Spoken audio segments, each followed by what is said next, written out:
Olá, seja bem-vindo. Hoje falarei sobre um assunto muito importante a respeito do fim dos tempos, que é a construção do terceiro templo. Será mesmo que as escrituras dão margem para que a gente tenha esse entendimento? Tá, então vou apresentar para vocês, só que antes de falar sobre coisas do futuro, a gente precisa conhecer um pouquinho da história de Israel. Tá? Então a história de Israel está pautada em quatro pilares.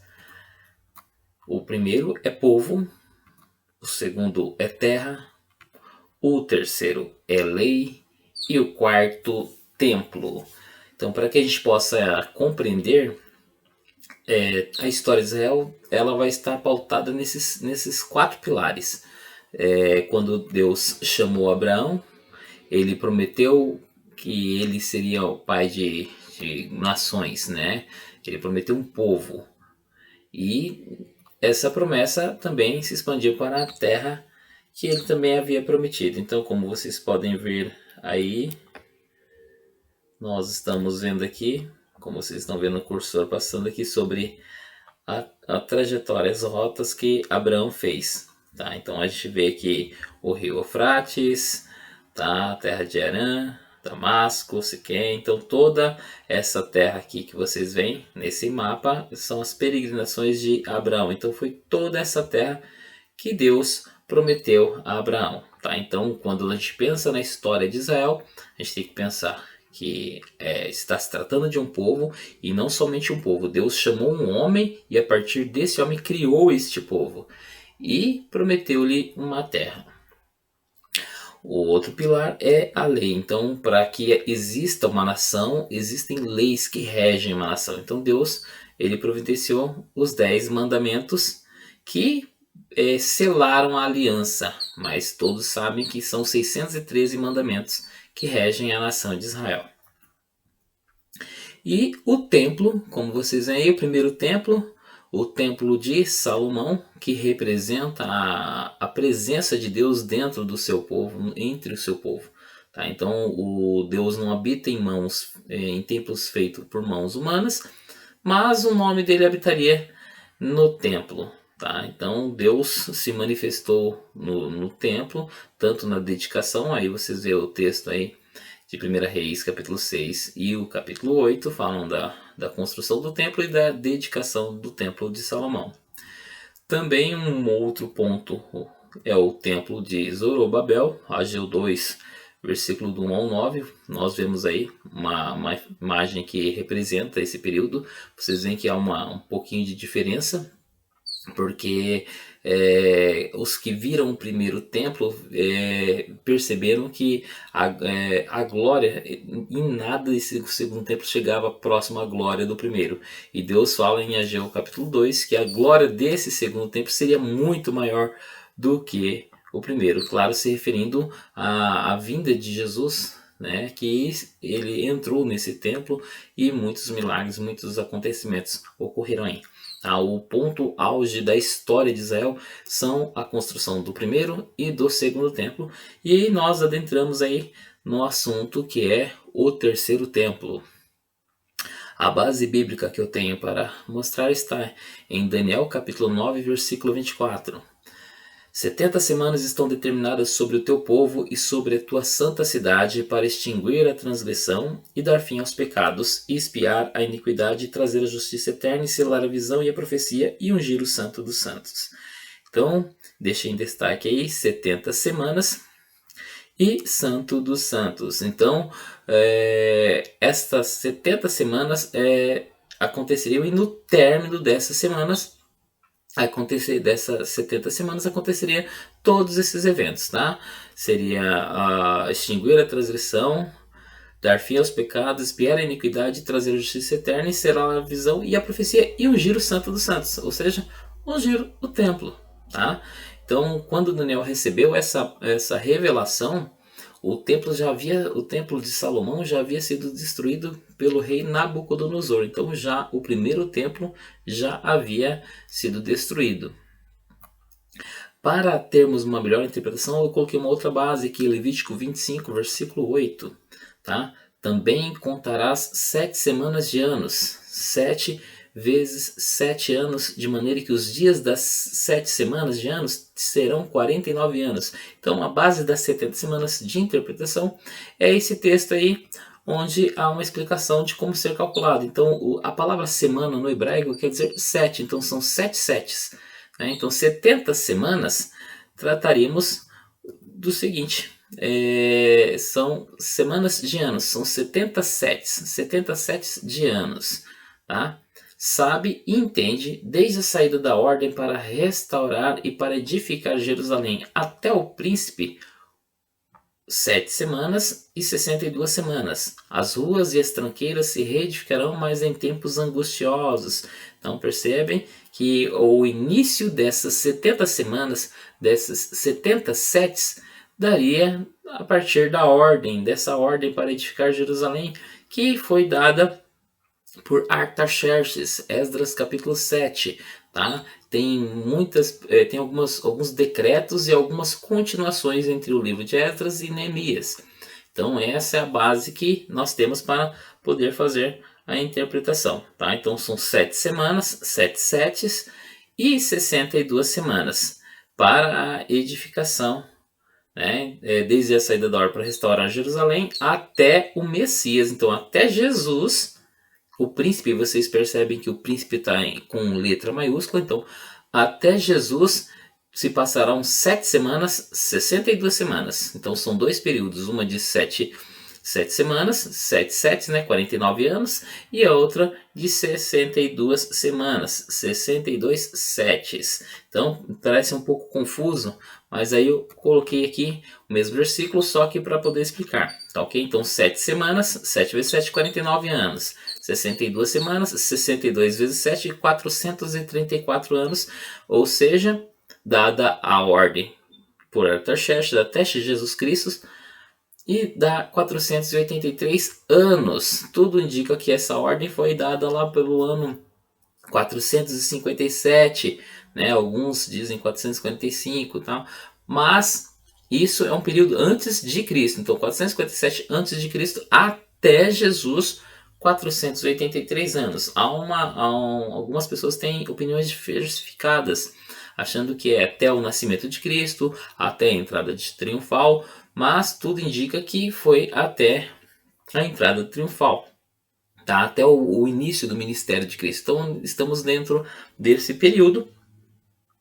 Tá? O que é mais importante saber que esses dois períodos de 7 semanas e 62 semanas se trata do passado, é história. Então isso nós conseguimos comprovar, embora muitos teólogos tentam calcular, né, e tem opiniões diferentes, mas a palavra de Deus nos menciona que até o Messias seria 7 semanas e 62 semanas, tá? Que dá 483 anos, segundo, mediante a interpretação dada por Levítico 25:8.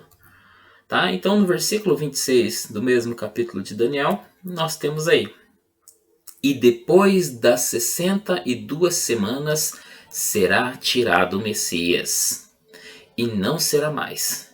E o povo do príncipe que há de vir destruirá a cidade e o santuário, e o seu fim será com uma inundação, e até o fim haverá guerra, e estão determinadas assolações. Não percebam o seguinte: depois das 62 semanas. Tá? Não seria dentro das 62 semanas. Tá? Depois das 62 semanas seria tirado o Messias, ou seja, já refere-se à morte de Cristo na cruz. Tá? E o povo do príncipe que há de vir destruirá a cidade. Tá? Então, como vocês podem ver aí, nós temos aí o Messias seria tirado depois das 62 semanas. Tá? E o povo do príncipe, e como vocês podem perceber aqui, ó, que há de vir é um termo que está entre duas vírgulas, é um termo explicativo de quem se referindo a príncipe. É um príncipe que viria. Mas o povo destruirá a cidade e o santuário. Então o povo desse príncipe que ainda não veio destruirá a cidade, e o seu fim será como uma inundação, e até o fim haverá guerra, estão determinadas as assolações. E o povo que destruiu após a morte de Cristo na cruz, que destruiu a cidade, de Jerusalém, e o templo foi o Império Romano. O Império Romano que fez a destruição, né? Destruiu o templo. Isso também foi mencionado pelo próprio Jesus. Né? Mateus capítulo 24, versículo 1 e 2 diz o seguinte: E quando Jesus ia saindo do templo, aproximaram-se dele os seus discípulos para lhe mostrarem as estruturas do templo. Jesus, porém, lhes disse: Não vedes tudo isto? Em verdade vos digo que não ficará aqui pedra sobre pedra que não seja derribada. Então, vejamos. O primeiro templo foi destruído por Nabucodonosor no início da revelação das 72 semanas. É mencionado que o templo seria construído dentro das 7 semanas e das 62 semanas. Então, Jesus está aí dentro do segundo templo que foi reformado por Herodes. Então, os discípulos chamaram Jesus para mostrar as edificações e Jesus falou que não ficaria pedra sobre pedra. Então, Jesus já está profetizando a destruição do segundo templo. Jesus viveu, então, a glória desse templo foi maior do que a primeira, como disse Ageu. Porque Jesus entrou nesse templo e muitos milagres ocorreram aí. Então, nós já temos aí a construção do primeiro templo de Salomão, que foi destruído por Nabucodonosor, e esse segundo templo, que seria destruído pelo Império Romano após a 62ª semana. Tá? Então, isso é algo que ocorreu posteriormente. Então, Cristo foi crucificado e ascendeu aos céus, e para aproximadamente após 40 anos que o templo foi destruído novamente. Então, percebam que nós não temos uma continuidade nas 70 semanas, que como nós podemos calcular 70 vezes 7 dá 490. Então, só até Jesus, até o início do ministério ou a entrada triunfal, dá 483 anos para 490, que são 70 semanas, 70 vezes 7, 490. Então faltam 7 anos para se cumprir a profecia. Só que no texto, quando nós lemos, há um intervalo, praticamente esse intervalo aí que acontece, porque Cristo ascendeu e para iniciar a última semana tem que ter um acontecimento. Então, como vocês veem aqui, Deus de Cristo profetizou a destruição do segundo templo, que ocorreu no ano 70 da era cristã. E Daniel 9, 27 nos dá indício de como começará a última semana. Então, quando se refere aqui, vou voltar o texto para que não tenhamos dúvida. Olha só, no versículo 27, e depois das 62 semanas, Jesus seria tirado, e o povo do príncipe que há de vir destruiria a cidade e o santuário. Tá? Então, não é o príncipe que destruiu, é o povo do príncipe que há de vir. Aqui, esse príncipe que há de vir está mencionando o anticristo. Tá? Então, aqui a passagem que nós vimos. E nós temos aqui Daniel 9, 27, a continuação do versículo, após o versículo 26, diz o seguinte: E ele firmará um concerto com muitos por uma semana. Então, ele está se referindo ao príncipe que há de vir, ao príncipe do povo que destruiu a cidade. Ou seja, o anticristo virá do antigo Império Romano. Então, as nações que compunham o Império Romano, hoje nós temos que observar onde se localiza. Então, o anticristo sairá dessas nações. Então, fará um acordo por uma semana. E nós sabemos que uma semana, 1 vezes 7, né? São 7 anos. Então, fará um acordo de 7 anos. E na metade da semana, ou seja, na metade dos 7 anos, fará cessar o sacrifício e a oferta de manjares. Olha só, o sacrifício era realizado no templo. Então, o Império Romano destruiu o segundo templo no ano 70. Então, aqui já está praticamente, não está explícito, mas está implícito a construção do terceiro templo, porque ele fará cessar o sacrifício que é feito no templo. Tá? E a oferta de manjares. E sobre as asas das abominações virá o assolador. E isto até a consumação. E o que está determinado será derramado sobre o assolador. Então, Daniel menciona que no meio da semana O anticristo, né, que ainda não era esse termo que ele utilizou, ele se manifestaria, ele quebraria esse acordo. Lembrando que as revelações das 70 semanas de Daniel é para o povo de Jerusalém, para Israel, tá? Não tem nada a ver com a igreja. Vamos lá. Olha só, então na metade da semana fará cessar o sacrifício e a oferta de manjares.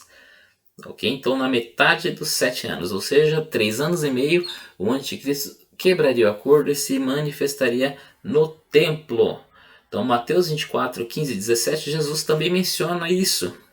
Para vocês verem como Jesus se utilizou do profeta Daniel e para explicar coisas que aconteceriam no futuro, ou seja, muito depois da 62ª semana, ou seja, ele falou da última semana e jogou para o final dos tempos, que é um tempo muito próximo ao nosso.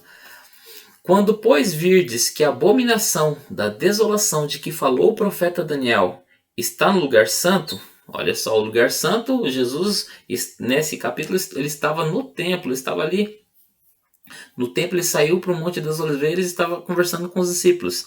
Então, ele menciona o profeta Daniel, tá? A abominação da desolação de que falou o profeta Daniel. Ou seja, ele falou desse capítulo que nós estamos lendo de Daniel. Então, os que estiverem na Judéia, percebam que o final dos tempos será lá na Judéia. Que fujam para os montes, e quem estiver sobre o telhado não desça a tirar alguma coisa de casa. E quem estiver no campo, não volte atrás a buscar as suas vestes, mas ai das grávidas e das que amamentarem naqueles dias. E orai para que a vossa fuga não aconteça no inverno e nem no sábado. Por que Jesus menciona? Porque ele está se dirigindo aos judeus. Lembre-se, as 70 semanas é direcionado ao povo judeu, não é a igreja. E o capítulo 24 de Mateus, praticamente, Cristo fala do final dos tempos, ele profetiza sobre a destruição do templo e a destruição da cidade de Jerusalém, que aconteceu após a 62ª semana, ou seja, desde a morte e ascensão de Cristo, estamos dentro desse intervalo, praticamente. Por quê? Ainda falta uma semana a ser cumprida, que iniciará com um acordo, e tudo indica que esse acordo pode até estar dentro dele a construção do templo. Pode acontecer antes, pode acontecer depois. Só que, como nós vimos, o anticristo, ele estará, voltando aqui, ó, ele aparecerá no lugar santo, que é o templo. Ou seja, implícito já está aí a construção do terceiro templo. Vamos lá ver. Há uma outra passagem que está em 2 Tessalonicenses 2, 3, 4. Paulo escreve o seguinte: ninguém de maneira alguma vos engane, porque não será assim sem que antes venha a apostasia e se manifeste o homem do pecado, o filho da perdição. Aqui está falando do anticristo. Cristo, na sua manifestação, quando vier com a sua igreja, o Paulo menciona que virá a apostasia e a manifestação do homem do pecado e filho da perdição, que é o anticristo, o qual se opõe e se levanta contra o que se chama Deus ou se adora, de sorte que se assentará como Deus no templo de Deus, querendo parecer Deus.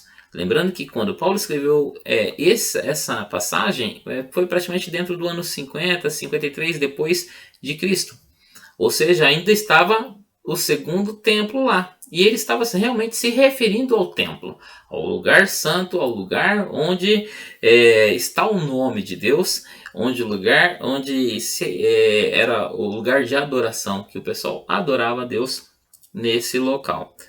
Tá? Então, com essas passagens, está implícito que haverá sim a construção do terceiro templo.